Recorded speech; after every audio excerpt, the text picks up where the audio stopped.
Willie D Live.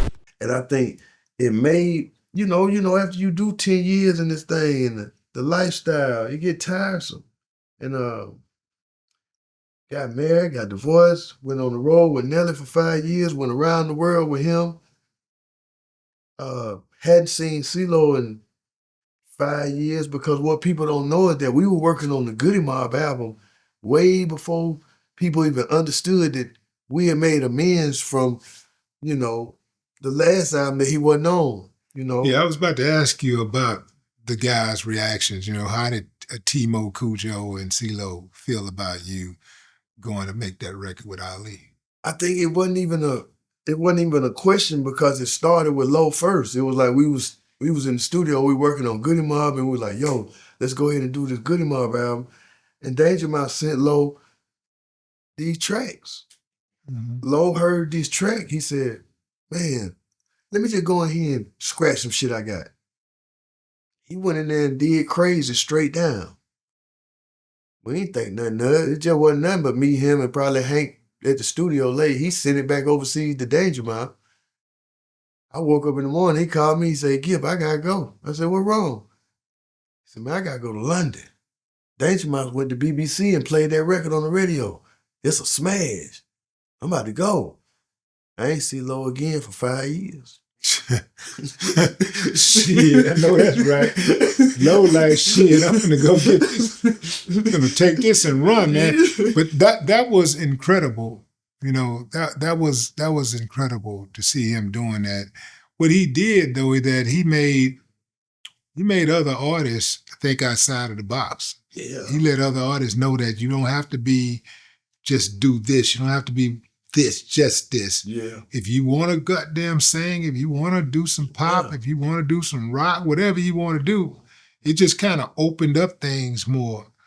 It opened up more lanes for other artists. It really did. And again, it showed, the talent. It showed, and it was a trip. 5 years go by. I'm everywhere with Nelly. He everywhere with the Danger Mouse. We get to the BMI Awards. This is the first time we seen each other in 5 years.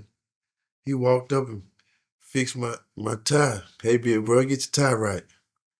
First time I seen him. And after that, we met again at the Grammys. He was up for a Grammy for Crazy, and I was up for a Grammy for Grills. You already know Texas took it home. Texas took it home. And that night, that boy had me on the floor. I said, Jesus, damn it. So, hey, man, Chameleon, I love you, baby, but you had my heart in my boots that night. That was some stiff competition. Yeah, it was, man. He came out. That record, I see you rolling. Hey, man, that was a big record, man. I watched that record go from him to just a Houston thing to a pop thing, and then Weird Al Yankovic jumped on it and did his thing. I said, hey, man, can't really do nothing but take your hats off, man. And yeah, man. But if I had a Texas boy with me, I had Power Wall with me, so I was like, "But stop, he can't be Power Wall. They give me in, Nelly." And he did. He did it that night. It was had me sad walking out the Grammys, but it was good. I was like, "Hey, man, we really changed the world with Grills, with Paul, and mixing Atlanta, St. Louis, and Houston together as one." That was a powerful record, and to watch what it did for us at the time, it really put everybody in lights. And I got so much love for Ali. Ali came and got Gipp when I was in a change in state. I fell out of love with music, fell out of love with love. And I just needed something new. I needed a new experience, man. I got around them boys and went cold turkey, didn't smoke, nothing, didn't do nothing, man. Just like, man, I got to get my mind right.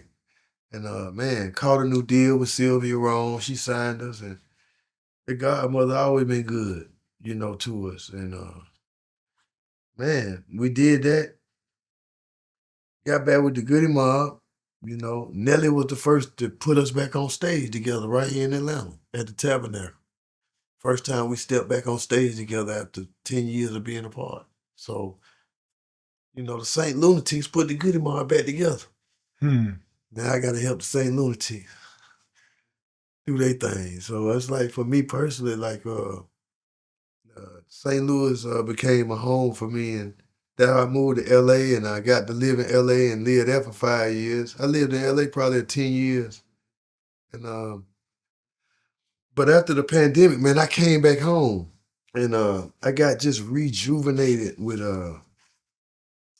everything that was going on at home. And that's when I think my cousin, Scott Watley, he started telling Gipp about this music, this new music that was going on. He was like, "Cuz, you been gone for a minute. You might need to come down to the family and see the family." And I showed up down in Yorkville, and I got to see my family. I got to see what normal people look like again.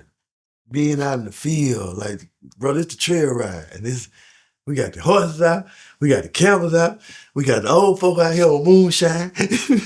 And we doing everything the country folk do, and we got a stage set up. Watch this shit, cuz. And I sat there that day, and I watched this whole new genre of music. And cuz like, remember that shit, like Johnny Taylor and stuff like that, Daddy used to listen to. I'm like, yeah, he said, this it. It's just a new. So, man, I was introduced to this new genre, Southern Soul. Cuz like this blues, trail ride, and this everything mixed together. But it's different compartments. So, man, the first thing he did, he brought me this record called Auntie Love. Man, I got down. And we've been out here for 2 years pushing Auntie Love. And then we just dropped a new record with Scott Watley, Cupid, and Gipp. And I'm just ecstatic right now, because now I feel like a brand new artist again, because music in this space feels like the music was how hip-hop used to feel when we were kids. Hip-hop was for everybody. Everybody, you seen the old folk dance to Slick Rick and Dana Dane, and everybody having fun, and I think just the first time that I think that I can look at a genre and say, damn, it's pure. It ain't been touched. But at the same time, I'm knowing this the way we grow up in country folk. This is what we do. This is the weekend thing at the church. Go sit in the field and do our thing. But now to just watch, I guess the genre started really moving during the pandemic, because I guess that's when everybody started finding artists like King George and Sir Charles and these artists that really had, catalogs of this music. And it just seemed like the more and more you get into it, and the more you hear in Mississippi, you hear in Louisiana, you hear in Texas, you hear in South Carolina, now you hear in Georgia, now you see in Atlanta, because Cuz was always like, hey man, if we can get Atlanta in the Southern Soul, the genre is gonna grow. And I think, his prediction has been all the way right, because this last weekend, Dukes and Boots, 40,000 at the Atlanta Motor Speedway, and not a fight in the air, not aggression in the air, nothing but pure fun from them. People started lining up 9 o'clock in the morning and didn't leave at probably 10, 11 o'clock at night. That's what I remember about hip hop. That's what I remember about just music, R&B music as a kid. Listen to, I tell people all the time, man, there wasn't no genres of music. It was like, shit, Channel 17, the wrestling go off, that shit go to night tracks. You're going to have Simply Red. You're going to have everything that was pop was our music. It wasn't no genres. It was just like, that's pop music. That's good music. And I think that's what Southern Soul gives me. It gives me another chance to just enjoy music and it not be directed in nothing but good living and life. And I think rap right now, when you look at it, it's like, shit, these folk been out here paying these kids to slide for 5 years. They're like, they telling them, get some money, put a mask on, shoot some. Boy, I'm going to come through there with a check. And that's what's been happening. I mean, it just seems like our worst gets rewarded. Our best gets silenced. And that's the problem. And that's where we are as a society. So how do we change it? Listen to those that don't fit in. Everybody that fit in, that ain't who you're supposed to listen to. You're supposed to listen to the person that's willing to die about anything that he stand on. Because anybody that can flip-flop you by the morning, you ain't really believe it. You ain't believe the lesson. So when people be like, yo, Gipp, you sound like this, I say I sound like a person that don't listen to everything that I'm told. And I sound like a person that understands that one thing I learned out of life, attack the unguarded. When you attack the unguarded, you stand alone. Southern Soul right now is if you look at the genre of music, if you look at the culture, this is true Southern Black people culture. I tell people all the time, I never grew up with no other nationality but white people. I never even seen white people in my school. I never went to school with white people. I never felt like I was a minority. And I never felt like I should care for somebody more than I care for myself. I think that's the trick of coming up in a city with a whole bunch of people. They tell you to care about other folk, not yourself. So you wind up being on the bottom and everybody standing on your shoulders. See, one thing about country folk, hey man, we ain't gonna pay nobody to do it. We gonna do it. The house need to get painted, we gonna paint it. The crops need to get picked, we gonna pick them. But I ain't got only thing waiting on a man that lazy is nothing. So for me personally, I'm never gonna teach you to want to be a victim. Never gonna teach you to want to look for a handout, because I don't care. As a kid, every part of and every level of me growing up, mom and daddy had rules and regulations. So even if I had a car, or even if I had a bike, hey man, you better wash them dishes and cut my grass before you go handle your business. But we got problems. And I think when you got this society, or where you come out of the pandemic and you listen to kids telling you him, her, him, and them, and whatever, and I'm supposed to listen to a child. Do y'all understand that a rich kid from the UK made up all that shit that these kids doing?